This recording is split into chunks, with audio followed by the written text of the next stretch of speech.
من أحد الجماهير الحاضرة لاستلام التذاكر،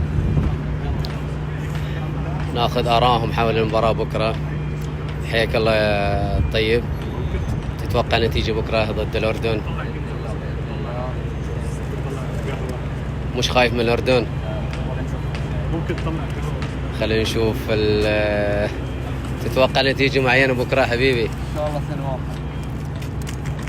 يعني ما كان المنتخب الأردن صعب علينا، الكل يتوقع يفوز.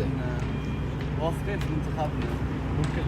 زين طيب، ما تشوف غياب يزن النعمات أبرز لاعب في المنتخب الأردني يعطي دافع لمنتخبنا بكرة، اعتبار أنه قائد داخل أرضيات الملعب؟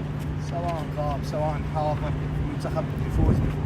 تعجبني الثقة هذه، تعجبني الثقة هذه، ويا رب إن شاء الله ويا رب إن شاء الله جيتكم دعما للمنتخب ما تروح هباء منثورة، يعني ترجعون يعني سعيدين مبسوطين إن شاء الله.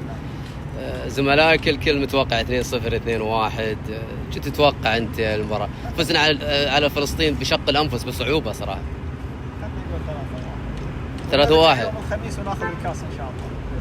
خلينا نتكلم، يعني فزنا على فلسطين بصعوبة صراحة، ما تشوف أن غدا ضد الأردن بتكون أصعب، على اعتبار أن المنتخب الأردني متأهل لكأس العالم وصار يعني منتخب صعب ومتمرس يعني؟ لا هم عندهم غيابات، بس احنا ان شاء الله نكون في الفورمة.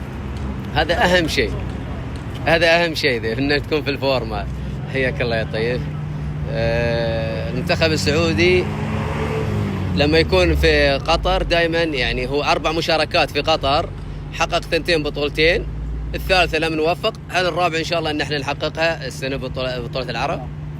نحققها والراجع للسعودية احنا نلقى صيام. بناء على ليش قلت الكلام هذا بنحققها يعني؟ الثقة العالية اللي عندنا.